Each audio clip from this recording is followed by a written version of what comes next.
신명기 개관인데 신명기가 뭐냐라고 하면 회고와 전망이다라고 할 수 있어요. 회고와 전망. 그러니까 회고는 뭘까요?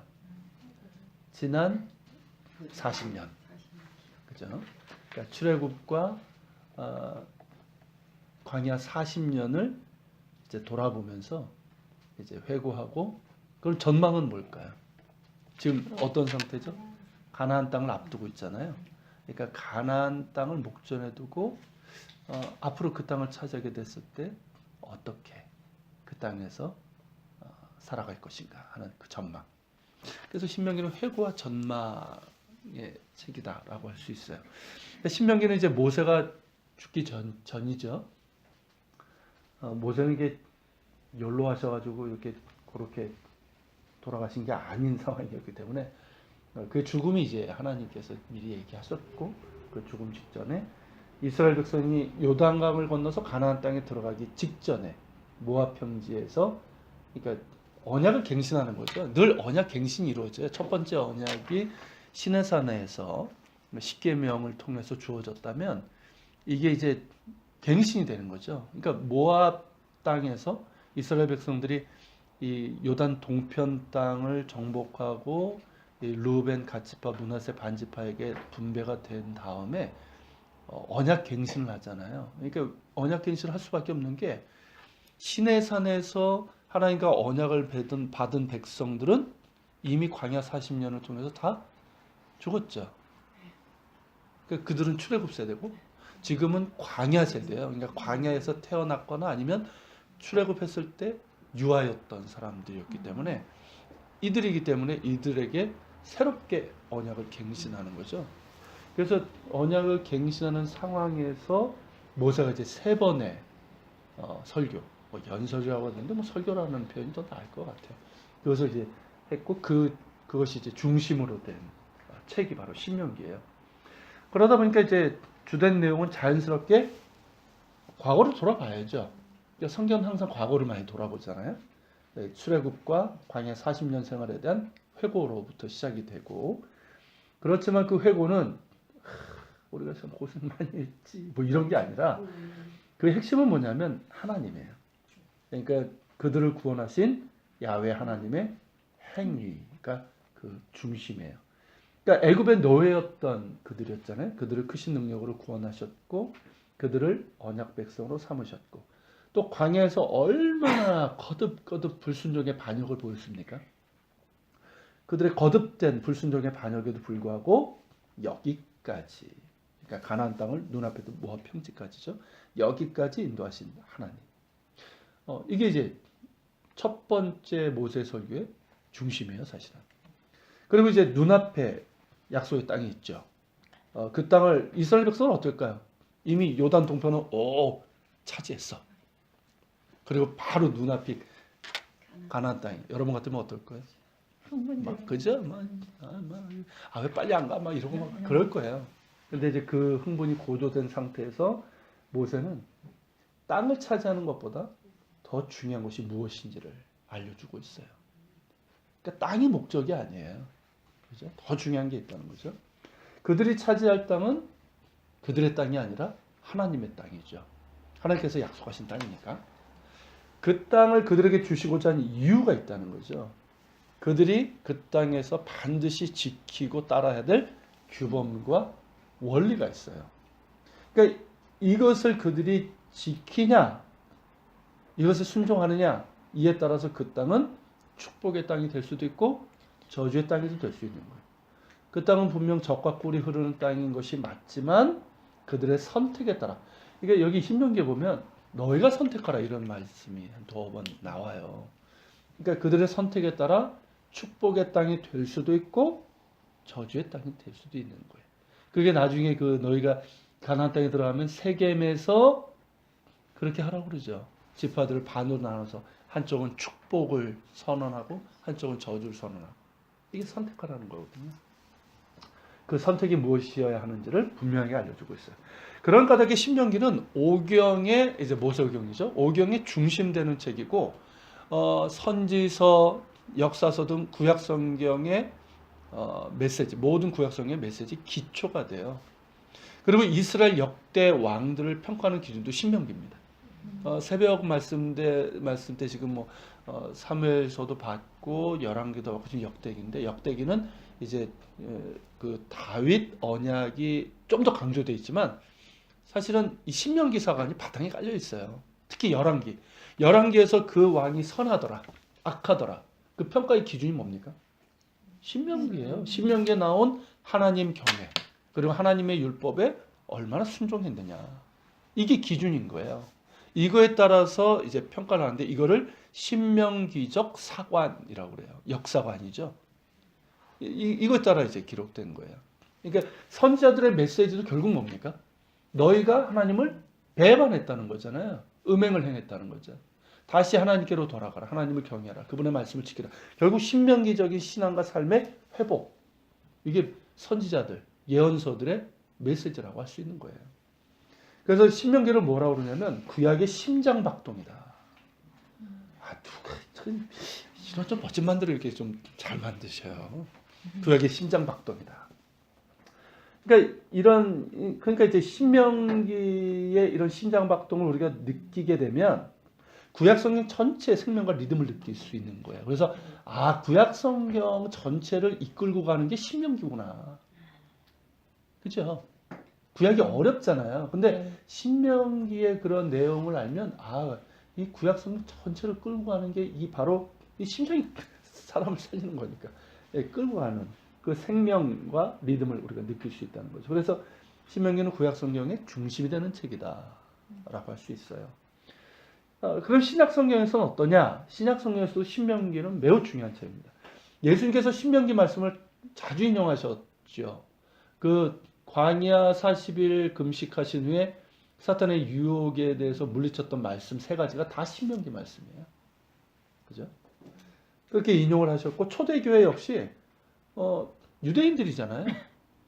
그렇기 때문에 신명기적인 신앙 고백과 원리에 중요시했고, 그러니까 예수님의 가르침, 초대교회 신앙에서도 이 신명기는 그 기초가 되는 책이라는 거죠. 그래서 성경 66권에서 이제 중심은 복음이지만 기초가 되고 가장 중요한 책 중에 하나가 뭐냐라고 하면 신명기라고 할 수가 있어요.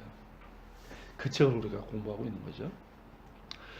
그리고 이제 주전 7세기에 우리가 이제 그 열왕기 하 22장에 보면 그 남유다의 왕 요시야가 나오잖아요. 요시야 왕 때 성전을 보수하다가, 그러니까 그 수리죠. 그 좀 이제 무너진 곳을 이제 수리하다가 율법책을 발견한 게 나와요. 율법책. 그래서 그 율법책, 그러니까 그 당시에 영적인 상황이 어떤지 알겠죠. 그냥 성전 한 곳에, 성전이 그것도 딴 데가 아니고 거기 한 곳에 처박혀져 있던 거예요. 그러니까 율법책을 하시면 이런 책이 아니라 두루마리잖아요. 율법 두루마리죠. 처박혀 있던 거예요. 근데 그것을 펴고 낭독을 하면서 어떻게 됩니까? 우리의 행위가 잘못됐다는 거 알게 되잖아요. 그러면서 종교개혁이 일어나죠. 그래서 모든 우상들을 철폐하고 아주 대대적인, 오히려 히스기야 때보다도 더 대대적인 개혁이 이루어져요. 이제 그 율법책이 뭐냐 도대체, 구체적으로 뭘 얘기하는 거냐, 이거에 대해서는 학자들이 일반적으로 이제 거의 다 수용하는 게 뭐냐면 신명기다라는 거예요. 어떤 분들은 모세오경 전체가 아니겠냐 그러는데 양이 너무 많아요. 근데 이제 그리고 이 신명기가 가장 그 핵심적인 거기 때문에 이 신명기의 전부 또는 일부였다. 이게 이제 일반적으로 수용되는 주장이고요. 이러다 보니까 학자들 중에 일부 좀 자유주의 신학을 따른 사람들은 신명기가 주전 7세기 때 요시야 때 것이다. 그럼 모세가 쓴 게 아닌 게 돼버리잖아요. 그런데 이제 최근에는 이 신명기하고 요시야의 개혁을 직접적으로 연결시킬 수 있는, 그러니까 그 당시에 신명기가 쓰여지고 그래서 요시야의 개혁이 이루어졌다라고 볼 수 있는 연결고리가 너무 약하다라는 게 최근의 결과고요. 그러니까 주전 7세기 작품으로 보기에는 훨씬 이전 자료들이 많이 있는 거예요. 그래서 결국은 뭐냐면 우리가 이제 전통적으로 오경을 모세 오경이라고 그러잖아요. 그러니까 모세가 썼다. 그러니까 신명기 역시 페이지 뒤로 넘기죠. 양면으로 해서 양면. 이 페이지. 그래서 전통적인 견해처럼 이 신명기는 모세 유산으로 보는 것이 타당하다는 거죠. 왜냐하면 이게 회고잖아요. 회고. 출애굽과 광야 40년을 이끈 지도자. 누구보다도 정확하게 알잖아요. 그러니까 그 회고 그리고 그들에게 광야 세대, 가나안 땅에 들어갈 그 세대들에게 하는 권고가 아주 정확하고 진솔하고. 그러니까 이게 마지막 죽음을 앞두고 한 거니까 얼마나 진솔하겠어요. 그리고 명료하고 그러면서도 강렬하게 담겨 있어요. 물론 이제 신명기의 맨 뒷부분은 모세가 죽은 것이 기록돼요. 그러니까 뭐 어떤 분들은 자기가 죽을 것을 보고 다 기록했다 그러는데 그거는 조금 무리가 있는 거고, 이 죽음과 관련된 부분은 후대 누군가, 그러니까 이를테면 이제 여호수아가 후계자였잖아요. 여호수아 등이 추가했을 것으로 보는 거예요. 그러니까 전체적인 부분은 모세의 저작이고 뒤에 모세의 죽음과 관련된 부분은 여호수아나 후대 사람들이 추가한, 그 정도로 보는 것이 우리가 이제 뭐 전혀 무리가 없고요. 오히려 전체적인 내용과 주제에서 자연스럽다는 거죠. 그런 면에서 본다면 앞에서 말씀드린 것처럼 신명기는 모세의 유언과도 같은 거예요. 그러니까 유언적인 설교죠. 사람이 죽음을 앞두면 가장 진실해지죠. 맞나요? 네. 그죠? 그럴 것 같아요. 그럴 것 같아요. 우리가 생각해도. 그 유언과 같아요. 그러니까 신의 산에서 하나님의 부르심을 받고 그때 얼마나 못하겠다고 그랬어요. 우리가 지금 금요기도 때 출애굽기 하고 있지만 어쨌든 부르심을 받고 출애굽과 광야 40년을 이끈 지도자 모세. 우리가 이미 그 민수기 출애굽기 우리가 다르게 봤지만 참 해도 너무한다. 그런 생각도 하고 이제 모세의 마음도 우리가 느껴봤는데 좀 그런 지도자였단 말이죠. 자, 가나안 땅을 눈앞에 두었고 누구보다도 그 땅에 들어가고 싶지 않았을까요? 근데 이제 꿈에도 그리던 약속의 땅에는 들어갈 수 없었죠. 그 이유는 신광야에서 하나님을 대신하는 너무나도 크나큰 잘못을 행했죠. 이게 물이 없어가지고 불평하던 이스라엘 백성들, 그때 모세 이분이 그거에 해도 너무한데 이 인간 어떻게 40년, 이 인간들은 40년이라도 바뀌는 게 없구나 그래가지고 화가 나셔가지고 하나님께서 뭐라고 명하셨어요? 그때 너는 명하라고 그랬거든요. 그 이전에, 그러니까 출애굽 초기에 르비딤에서는 반석을 치라고 하셨어요, 지팡이로. 근데 이번에는 치지 말고 명하라. 그러니까 뭐 우리가 말씀드렸죠. 그러니까 르비딤은 화강암이기 때문에 아주 단단한, 그래서 거긴 쳐서 깨지고 그래서 이제 물이 나오는데, 이 신광야는 석회암이에요. 그리고 거기는 석회암 특징이 이제 물에 약하고, 그리고 거기는 지형자가 한번 그때 공부하면서 말씀드렸는데 지하수가 있고 지하수가 이렇게 얇은 층에는 이렇게 돼 있어가지고 이게 밖에 이게 광야에 아주 익숙한 사람들은 손을 대면 온도가 틀려요. 스며 나오는 데도 있고. 그러니까 그런 데는 아주 딱딱한 지팡이로 치면은 터지고 물이 나와요. 그러니까 하나님께서 명하라.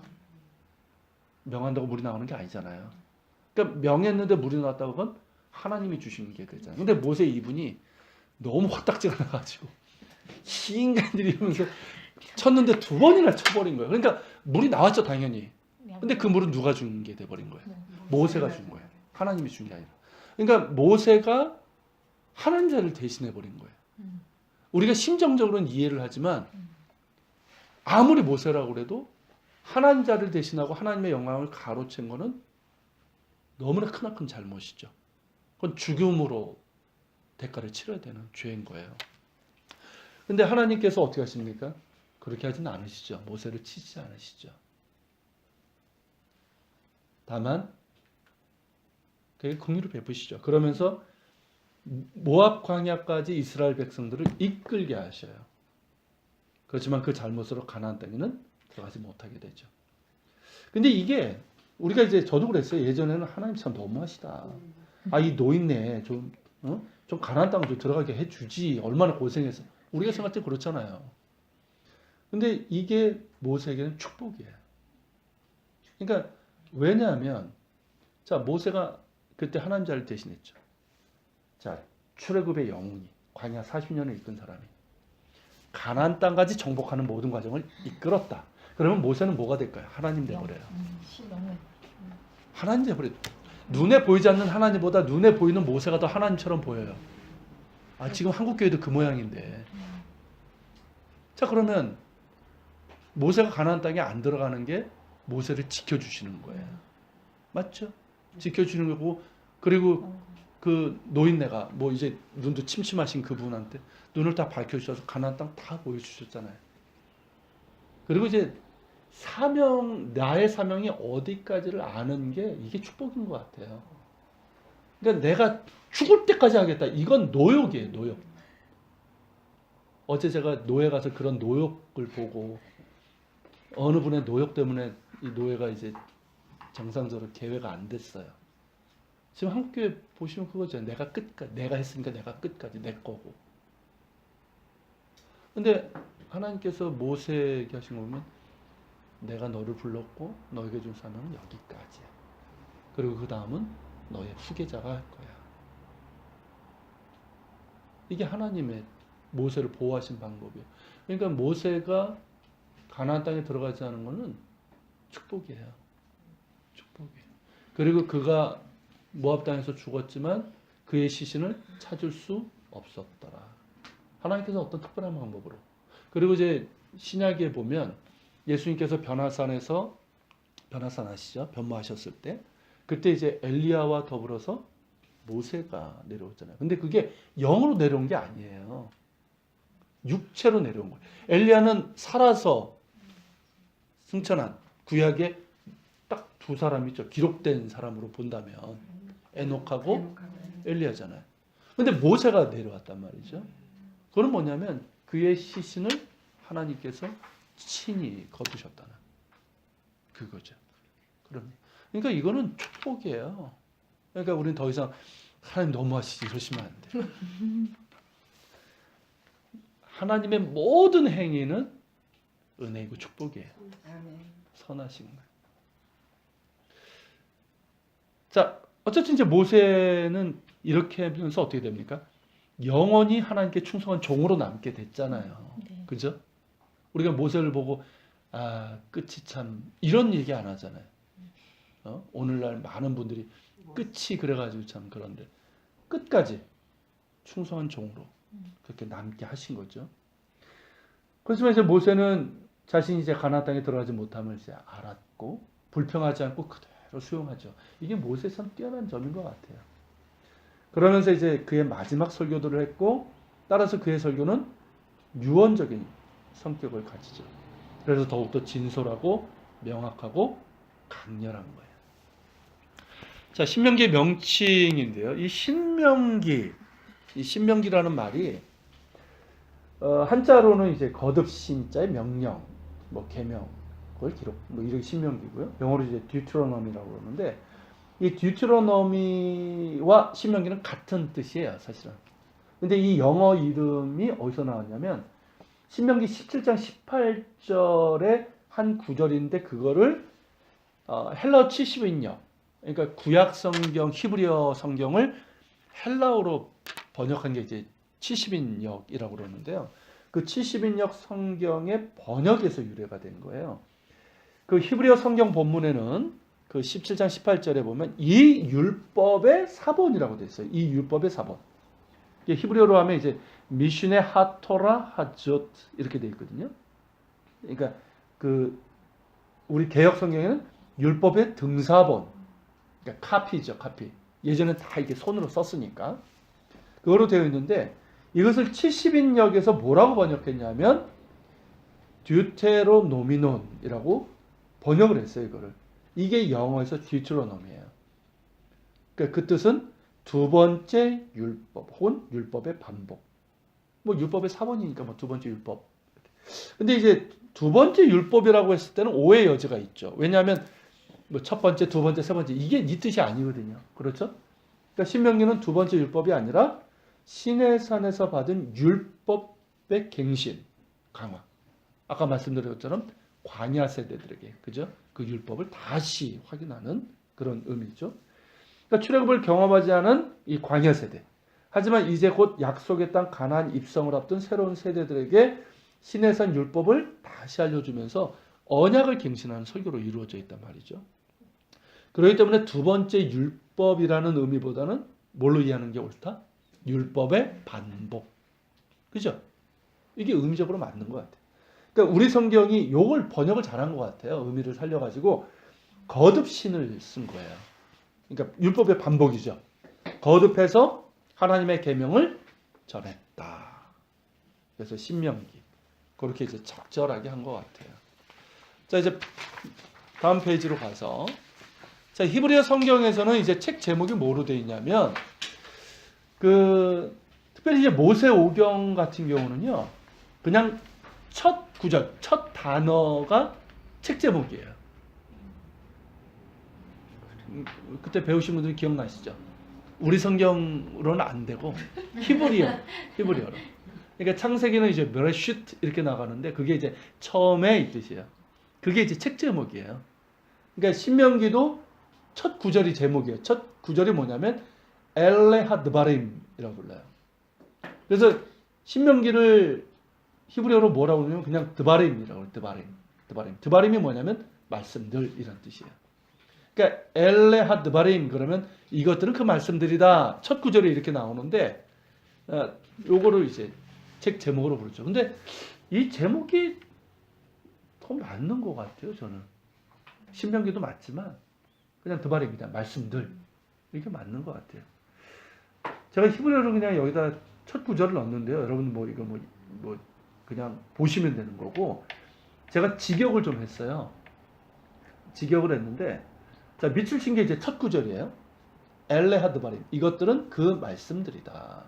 곧 모세가 토펠, 우리 성경에는 도벨로 돼 있죠. 토펠과 라반, 이건 다 지명이에요. 토펠과 라반과 핫제롯과 디자하브 사이에 있는 숲, 이게 숲을 숲이 아니고요. 지명이에요, 이것도.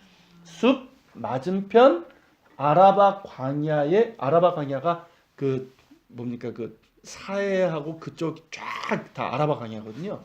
아라바 광야의 요단 건너편에 있는 모든 이스라엘 백성에게 말한 그 말씀. 참 지명이 우리가 모르는 지명들이 이렇게 나오니까 헷갈리잖아요. 근데 이게 무슨 뜻이냐면, 자, 이제 다음 시간에 좀 자세하게 지도까지 보여드리면서 할 건데, 이스라엘 백성들이 굉장히 수가 많았잖아요.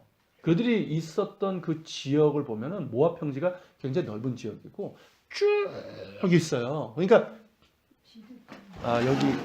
여기 있군요. 네.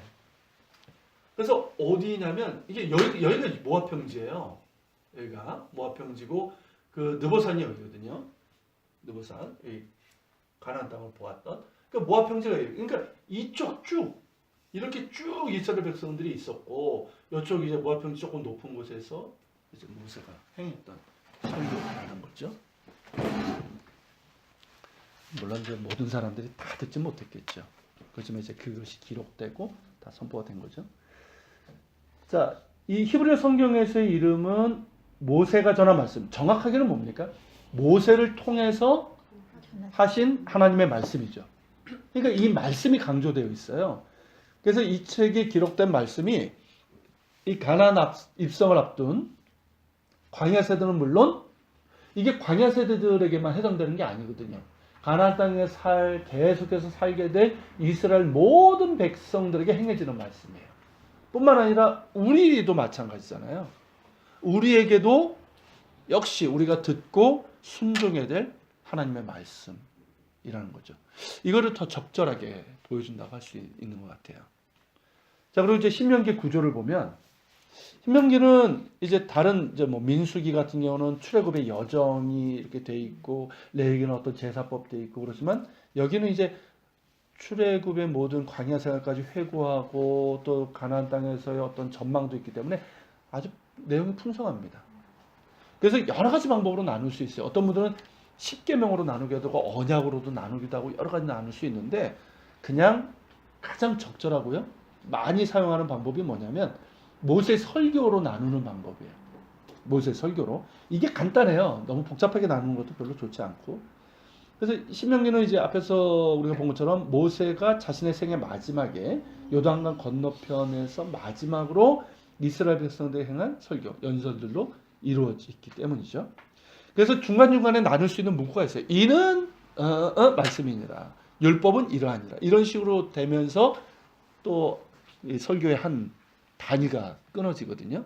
그래서 이걸 중심으로 나누면 밑에 이제 도표를 제가 만들어 놨는데, 자, 모세 첫 번째 설교가 1장 1절서부터 4장 43절까지. 두 번째 설교는 4장 44절부터 28장 68절. 이게 제일 길죠. 그리고 이제 세 번째는 29장 1절서부터 30장 20절. 그리고 마지막은 이제 부록에 해당되는 부분이에요. 그래서 첫 번째 모세 설교를 보면 당연히 회고가 있겠죠. 그죠? 회고. 그러니까 서로는 이제 이것들은 말씀들이라, 모세가 어디 있을 때 뭐 하셨던 그런. 그러면서 이제 그 1장 6절서부터 이제 회고, 호렙산, 호렙산에서부터 이 모압 평원까지. 그리고 이제 권고는 뭡니까? 너희가 그 땅에 들어가게 되면 이제 순종해야 될 말씀들이 뭔지 객관적으로. 그러면서 이제 4장 41절 43절에 도피성에 대한 말씀이 있어요.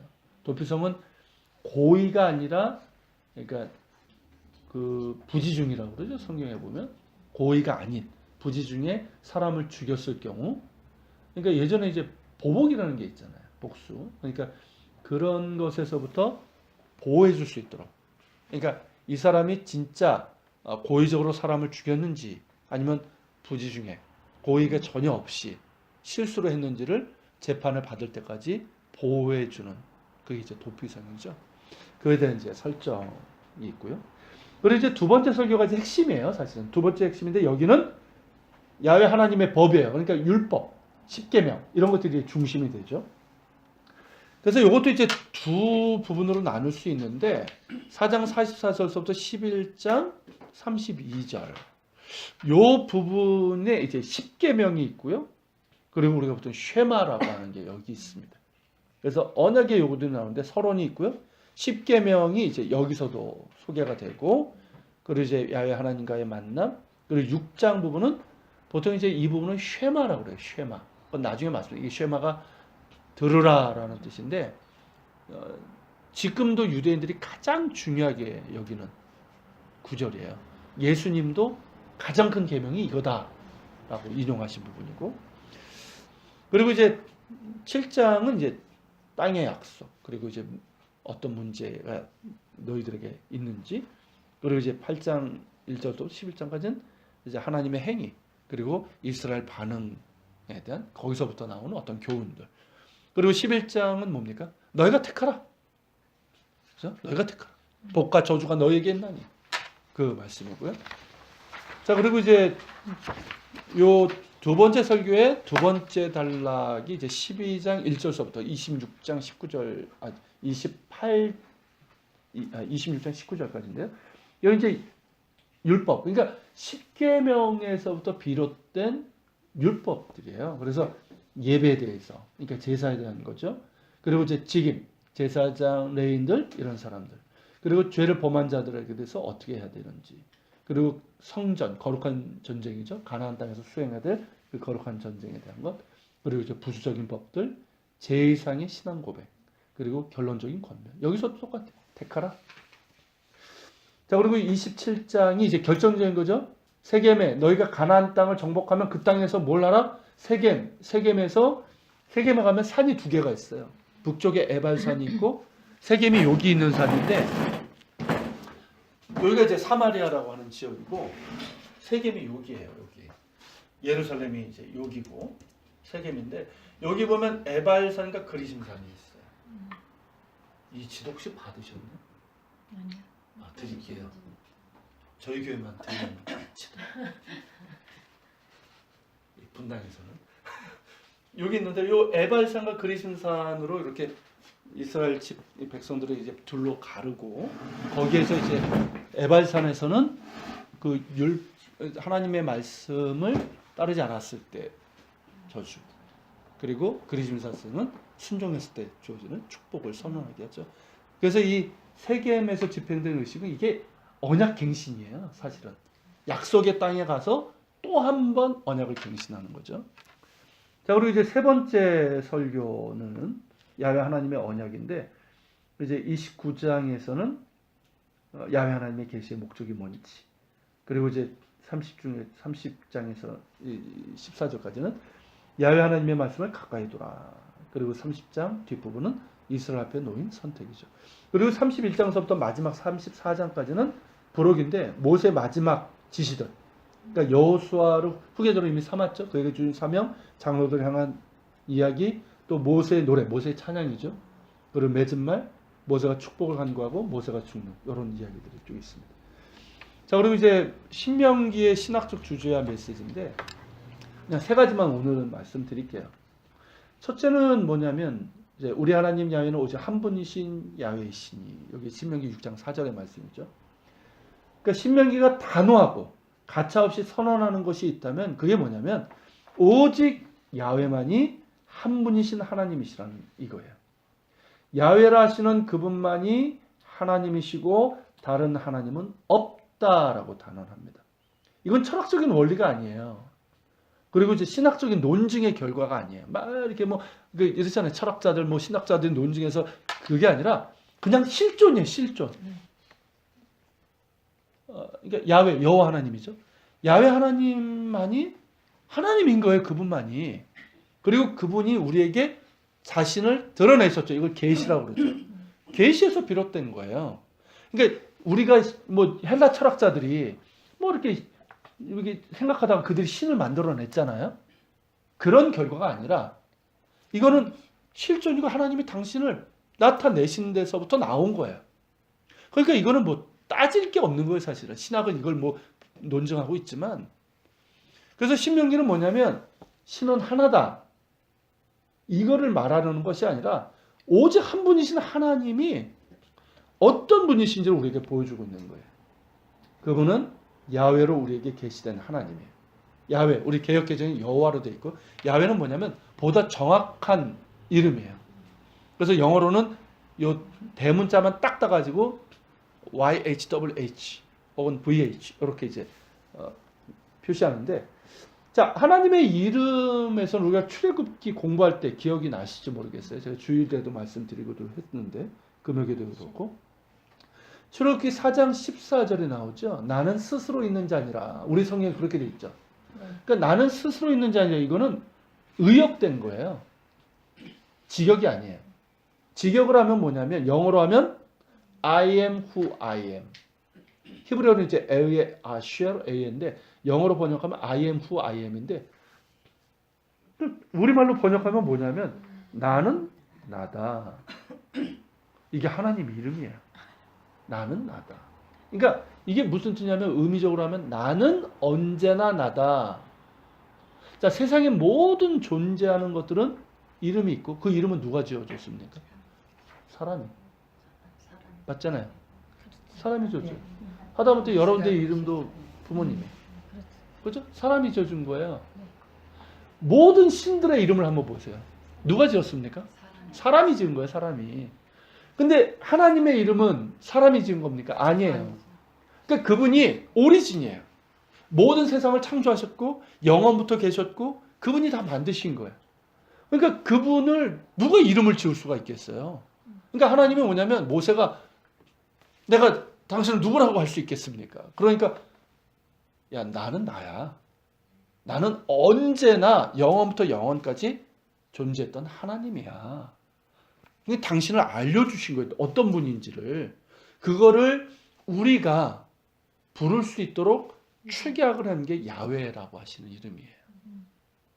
그러니까 뭡니까? 이거는 그분의 이름이기 전에 뭐예요? 그분이 어떤 분이신지를 우리에게 알려주는 거예요. 이해가 되십니까? 이것만 봐도요. 왜 하나님만이 하나님이시나 아는 거예요. 다른 모든 신들은 사람이 다 만들어내고 이름도 지은 거예요. 근데 하나님은 그분이 우리에게 당신이 누구신지를 보여주신 거예요. 그래서 우리가 알게 된 거예요. 그렇죠? 그 이름에서 알듯이 그분은 과거에도 계셨고, 요거 궁금하신 분들은 수요 성경학자 출애굽기 그쪽을 한번 보세요. 한 3인가 거기에 보면 나올 거예요. 금요기도의 말씀 들어보셔도 되고, 과거에도 계셨고 지금도 계시고 앞으로도 계시는 영원하시고 유일하신 하나님이에요. 그렇기 때문에 이 출애굽기 4장 14절에 에이에 아슈에르 에이에 그 추각형이 이제 야훼, 우리가 보통 개역 성경에 여호와로 되어 있고, 이 야훼라고 하는 이 이름은 그분의 이름이기 전에 그분이 어떤 분이신지를 알려주고 있다는 거예요. 5페이지예요. 자, 그런 까닭에 신명기는 유일신에 대한 논증이 아니에요. 이게 유대인들의 어떤 특별한 점인데, 우리만 해도 보통 어떻습니까? 자꾸만 이제 하나님이 존재하느냐, 하나님이 계시냐, 뭐 이런 거 가지고 막, 이게 저도 이제 중고등부 다닐 때 그런 거 가지고 괜히 떠들고 그런 거 얘기하면 괜히 내가 수준이 높은 거 같고 막 이랬었거든요. 근데 유대인들은 뭐가 있냐면, 어린 이런 아이들도 뭐냐면 그냥 그분이 하나님인 거예요. 하나님이 계시냐 안 계시냐 이런 거 가지고 논증하지 않아요. 네, 그냥 그분은 계신 거예요. 계시고 다만 그분이 어떤 분이냐 이런 것만 우리에게 얘기하면서 그걸 논증하는 거예요. 이게 틀린 거예요. 우리는 하나님이 계시냐 안 계시냐 이런 거 가지고 따지는데, 유대인들에게는 그냥 그분은 계신 거예요. 우리가 뭐 계시냐 안 계시냐고 얘기한다고 뭐 그분이 달라지는 게 아니잖아요. 다만 그분은 어떤 분이냐. 저는 이 출발점이 너무 참 중요하다고 생각하는데, 신명기도 그런 거예요. 유일신에 대한 논증이 아니에요. 그러니까 우리에게 계시된 영원하시고 유일하시고 거룩하신 하나님 야훼께서 어떤 분이시고 우리가 그분께 어떠한 반응을 해야 되는가, 이걸 말하고 있는 거예요. 그분은 무엇보다 이스라엘 백성들에게는 조상들에게 하신 언약을 기억하시고 애굽에 놓였던 자신들을 크신 능력으로 구원하셔서 당신의 언약 백성으로 삼으신 하나님이시죠. 그렇기 때문에 십계명의 첫 계명이 뭡니까? 너희는 유일하신 야훼 하나님을 믿어라가 아니에요. 이게 틀린 거예요. 여러분 그 이슬람교 아시죠? 이슬람교에서 맨날 떠들어대는 그 이슬람 사원에서 방송을 하고, 그 IS 같은 경우는 외워보기 하고 못 외우면 이제 죽여버리잖아요. 그게 뭐냐면 알라는 위대하며 그의 선지자는 모하메드다. 처음에 이게 나와요. 그러니까 이런 식이에요. 너희는 유일한 알라를 믿어라 이거예요. 걔네들이 제일 먼저 여기는 것. 근데 여러분 성경의 10계명의 첫 계명을 보세요. 너희는 유일하신 하나님을 믿어라 이게 아니에요. 이거는 뭐냐면 기본적으로 뭐냐면 나는 애굽의 종 되었던 너희를 구속의 능력과 행위로 인도해낸 너희 하나님 야훼다. 그렇기 때문에 너는 나 외에 다른 신들을 너에게 두지 말라. 틀린 거예요. 네. 그러니까 하나님이 한 분이라는 건 이미 전제예요. 전제.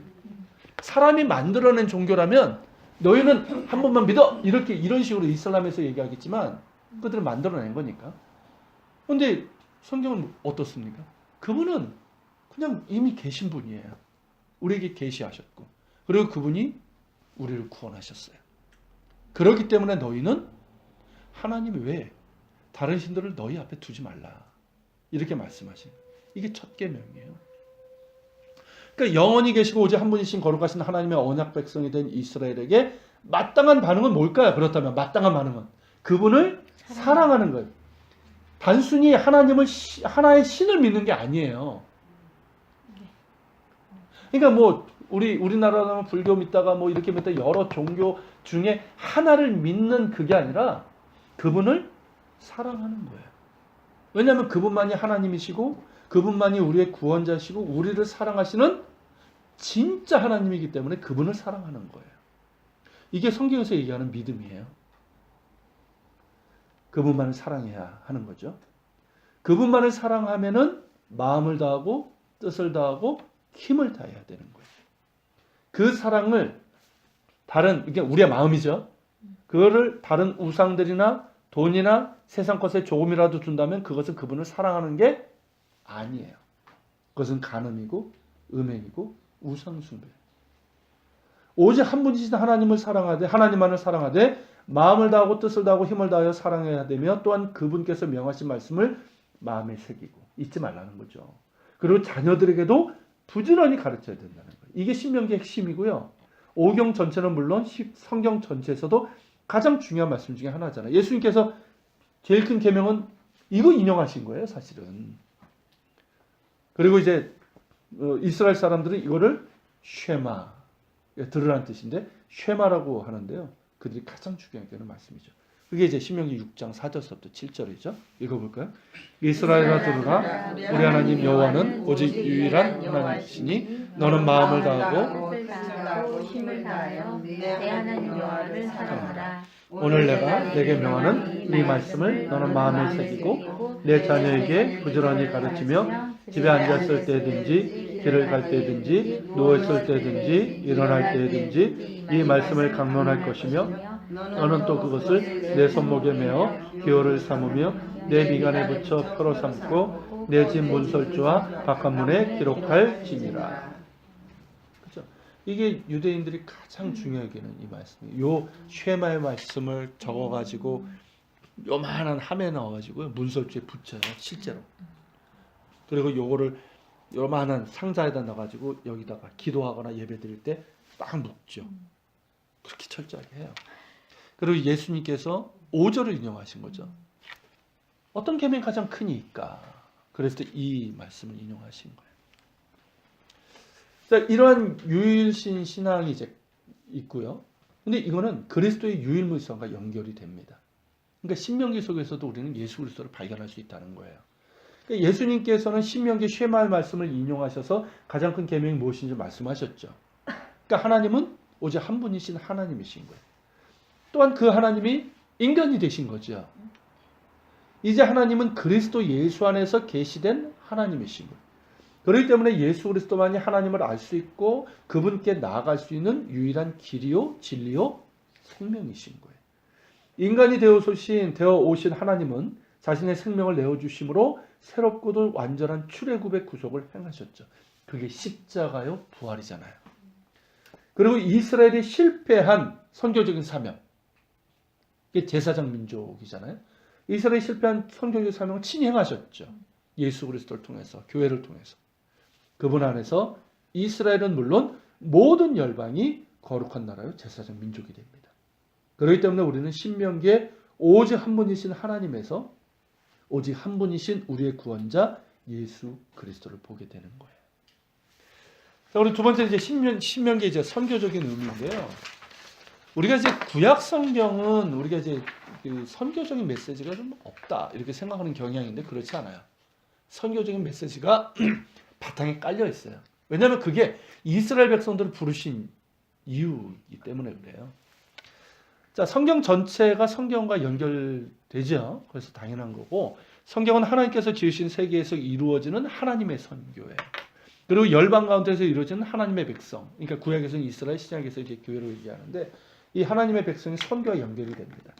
그 가운데 신명기는 하나님의 백성이란 무엇이며 살아계신 하나님을 아는 지식을 맡았다는 것이 무슨 뜻이고 그 지식을 가지고 열방 앞에서 살아계신 하나님을 드러내라고 요구받는다는 것이 무슨 뜻인지에 대한 함의 깊은 뜻이죠. 그리고 숙고로 가득합니다. 그러니까 우리가 쉽게 얘기하면 우리가 자 예수 그리스도를 믿어서 구원받았죠. 하나님의 백성이 되었어요. 그래서 그분만이 진짜 우리의 하나님이시고 우리의 구원자심을 알았다라고 하는 것이 우리에게 어떤 의미가 있습니까? 그냥 나 구원받아서 천국 가? 이게 아니잖아요. 내가 그분을 알았다는 것은 뭐냐면 그분 앞에 내가 합당한 사랑과 순종으로 살아야 되는 것뿐만 아니라 내 삶을 통해서 그분을 드러내는 거예요. 그러니까 우리가 하나님을 믿고 예수님을 믿고 그분의 백성이 되었다는 것은 그분을 알고 있다는 것은 곧 우리의 사명인 거예요. 사명과 직결이 되는 거예요. 이해가 되시죠? 그래서 예수 그리스도를 믿는 자들은 누구나 소명이 있고 사명이 있는 거예요. 그것이 이제 무엇인지를 이 신명기가 우리에게 보여주고 있는 거죠. 즉 하나님께서 이스라엘 택하신 이유는 우리도 똑같죠. 거룩한 나라요 제사장 민족으로서의 사명. 그러니까 오직 살아계신 한 분 하나님만을 섬기며 순종하는 그게 거룩한 나라고요. 그리고 제사장 민족은 그들을 통해서 하나님을 드러내는 거잖아요. 이 제사장이 하나님과 사람 사이의 중보자가 되는 것처럼, 그러니까 소개하는, 연결시켜주는 그런 것처럼 이 사명이 어느 책보다도 강조되어 있어요. 그런 가운데 신명기는 눈에 보이는 우상들뿐만 아니라 문화적이고 물질적이고 정적인 우상이 만연한 우리 시대죠. 살아계신 하나님을 믿는 믿음이 과연 무엇을 우리에게 요구하는지를 묻고 있어요. 그러면서 우리의 믿음과 삶에 있어서 많은 것을 가르치고 있어요. 그래서 오늘 우리에게도 매우 중요한 책입니다. 자, 마지막으로 이제 경계의 책으로서의 신명인데, 이거는 이제 앞에 선교하고 연결이 되는 거예요. 그 어떤 분이 이제 이거를 이렇게 표현을 했더라고요. 신명기는 경계의 책이다. 이게 무슨 뜻이냐면, 제가 이제 좀 더 이제 풀어서 좀 해석을 한 건데, 지역적인 경계이면서 동시에 문화적인 경계이고, 지역적인 경계보다 문화적인 경계가 더 강조되는 개념이에요. 무슨 뜻이냐면, 자, 이스라엘 백성들은 자, 광야에서 40년을 보는데 어떻습니까? 거기는 사람들이 살기가 아주 척박한 곳이잖아요. 기껏해서 아말렉 족속 같은 광야 그런 소수 그런 무리들만 있을 뿐이지. 그러니까 이 이방 문화와는 비교적 차단된 환경이에요. 어찌 보면 안전한 환경이에요. 그냥 다만 아주 그냥 광야에서 힘드니까 그냥 불평하고 그런 거지. 근데 가나안 땅은 어떻습니까? 여기가 더 위험한 땅이에요. 그죠? 이 가나안 땅에 들어갔을 때는 이미 모세를 통해서 경고하시는 온갖 우상들을 숭배하는 이 다신교 문화, 가나안 족속들 주변에 많은, 그러니까 이 우상들을 숭배하는 다신교 문화의 도전에 직면하게 되는 거예요. 처음에는 적대감으로 다가오죠. 하나님께서 멸하라. 그들과 상종하지 말라. 적대적으로 다가왔지만 이내 어떻게 됩니까? 괜찮은 것 같아. 그죠? 바알 종교, 뭐 아세라, 만몬 다 우상들이 다 뭐 때문에 생긴 겁니까? 인간의 욕심이죠. 부귀영화. 잘 먹고 잘 살고 부귀영화. 우리가 다 원하는 거예요. 그리고 그 행위, 그 제의 이렇게 하는 거면 굉장히 음란해요. 성적으로. 그러니까 어떻습니까? 이내 그들의 욕심과 음란과 죄성에 비춰볼 때 엄청나게 매력적인 거예요. 부와 번영을 가져다 줄 만한 것으로 여기게 돼요. 결국 그들에게 주어진 현실적인 선택이면서 싸움은 뭐냐면, 출애굽과 시내산 경험을 통해서 받은 살아계시지만 보이지 아니하시는 하나님을 아는 지식과 그분의 사랑에 계속 충실할 것인가, 아니면 야훼 하나님을 가나안 여러 신족의 하나로 취급하면서 그냥 뭐 이방 민족들이 볼 때는 그냥 하나예요. 그냥 한중 신들의 하나예요. 그렇게 취급하면서 야훼 하나님 신앙을 이 바알 등의 이 가나안 제의로 더럽히는, 이게 혼합종교거든요. 그러니까 이분은 하나님을 섬기네 하면서 실제로 뭡니까? 이 바알 종교 같은 이런 것들을 슬쩍 가져다가 섞어버린 거예요. 짬뽕을 만들어버리는 거예요. 이런 혼합주의의 유혹에 굴복할 것인가 하는 이거예요. 여러분 실제로 읽어보세요. 여호수아 이후에 4사기, 3회, 11기 쫙 읽어보세요. 이 싸움이에요. 이 싸움. 선지자들이 얘기하는 게 뭡니까? 이 싸움에서, 이 선택에서 너희가 하나님을 버렸다는 거예요.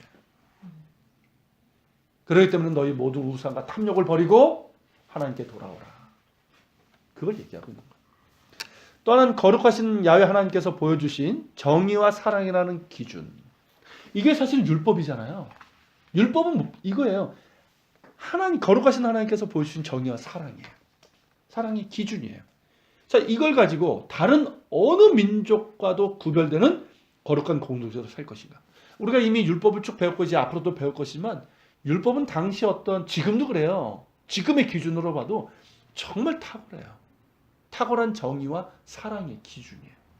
자, 그걸 지키면서 구별된 거룩한 공동체로 살 것인가. 아니면 바알과 아세라 그리고 만몬으로 대표되는, 만몬은 재물의 신이잖아요.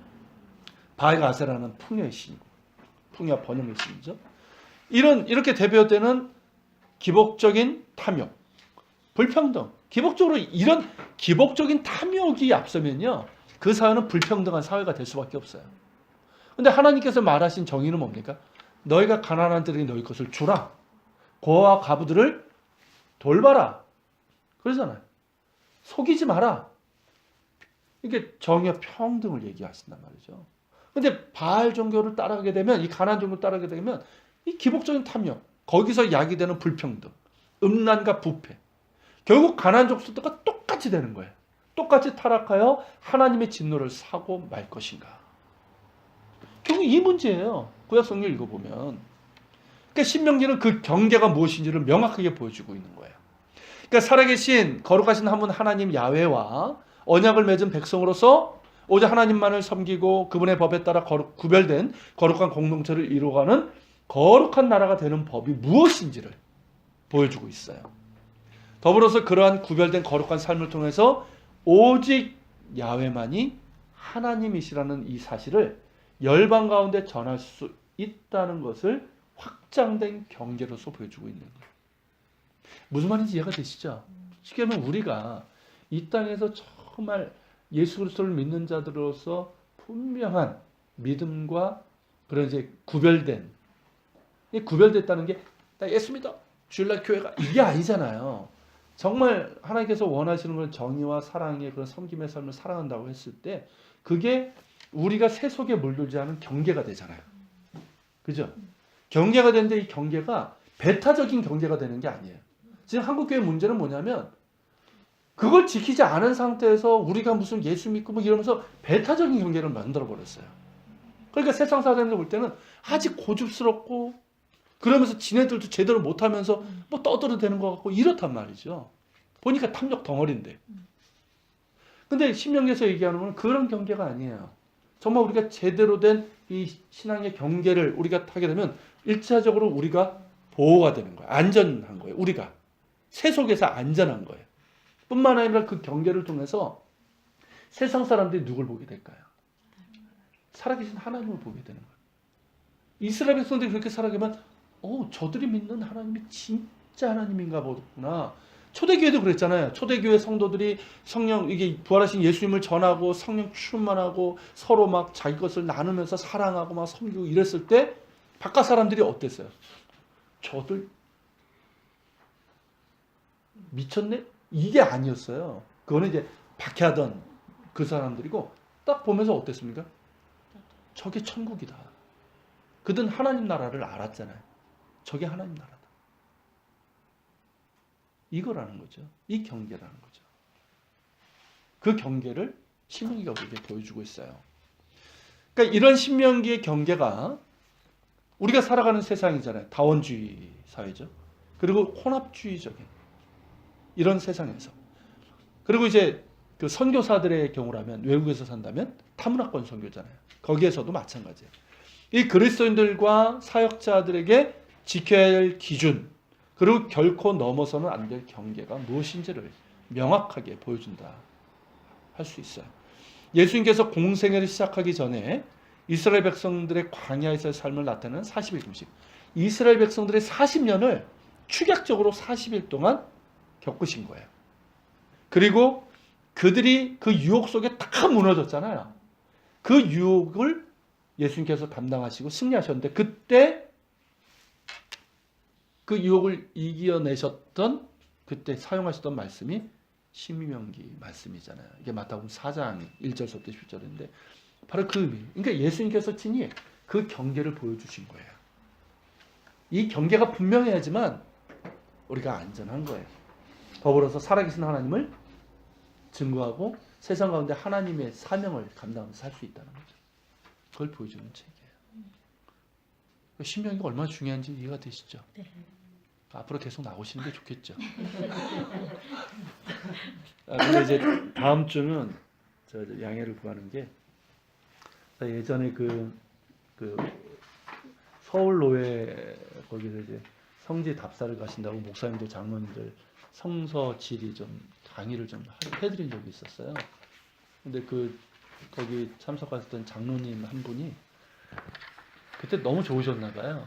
그러면서 이분이 그 교회의 실버 스쿨, 그러니까 노인 학교죠. 60대 이상 되신 분들 그걸 섬기시는데 교회가 뭐 작은 교회가 아니에요. 큰 교회인데 그분들한테 꼭 좀 하고 싶다 그래서 한편으로 제가 좀 부담이 되고 그래서 이제 좀 어쨌든 쉬운 영역으로 하는데 시간이 이 시간하고 겹치는 시간이 됐어요. 그래서 다음 주는 부득이 휴강을 하고 그 다음 주부터는 특별한 일 없으면 쭉 가도록 하겠습니다. 목사님이 계속 정 집사님 눈치 보셔. 아니 뭐 이 방학도 너무 길었던 데다가 맞아. 이렇게 발동을 딱 걸어놓고 이게 양해를 좀 구할게요. 자, 뭐 다른 이야기 나누시거나 어떤 뭐 궁금하신 거 있으세요? 그건 아니에요. 그 상담에서도 이 경계감이 사람들 서로 관계할 때도 그 경계감이 있어야지 그러니까 관계의 주도성을 갖는다라고 얘기를 하거든요. 근데 거기서 나오는 그 이야기들이 지금 오늘 이 신명기 말씀이 그 경계감을 준다라는 그러니까 신앙인으로서 우리가 주도성을 갖기 위해서는 반드시 경계감을 가져야 되는데 그러면 그 경계감의 근거가 뭐냐고 했을 때 신명기 말씀이라는 게 저는 되게 그거랑 연결되면서 참 좋아요. 새 속에서나 새 속에 물들지 아니하는 그리스도. 그러니까 이제 상담에서도 그 이상이 돼야 되는 그 경계감이 있는 사람은 배타성이 없이 다른 사람의 의견을 그러니까 왜냐면 내가 꽉 차 있으니까 내 안에 나의 그 자존감이라든지 나의 영역 안에 나로 꽉 차 있으니까 다른 사람이 뭐라고 나를 비판을 하든 뭘 어떻게 얘기를 하든 그거에 쓸리는 것이 아니라 주체적으로 내가 받아들일 건 받아들이고 아닌 거는 뭐 그 사람 문제일 수도 있는 거니까 그런 것들을 판단할 수 있는 사람이 경계감이 그러니까 그런 사람들은 다른 사람 안에도 막 훅훅 들어가고 마음대로 하는 게 아니라 노킹하고 들어간다라는 그 원리가 있는데 그 신앙인도 마찬가지인 것 같아요. 우리가 말씀 속에서 하나님 안에서 율법을 제대로 잘 안다면 그러니까 함부로 나한테도 함부로 대하지 않고 내 삶에 대해서도 함부로 행하지 않고 더불어 타인에게 있어서도 그러니까 이제 노킹하는 우리 신앙인들이 요즘 제일 못하는 게 매너가 없이 그러니까 무조건적으로 막 강요하고 그러니까 이제 뭐지 그러니까 맹목적으로 따르기를 요청하는 그런 부분들인 건데 그것들이 이제 신명기 말씀을 통해서 주어진 신명기 말씀처럼 하나님은 마음을 다해서 사랑하면 돼요. 하나님이 채워지면 그 사랑이 채워지면 자연스럽게 흘러가. 자, 우리 뭐 다른 이야기 없으시면 기도하겠습니다.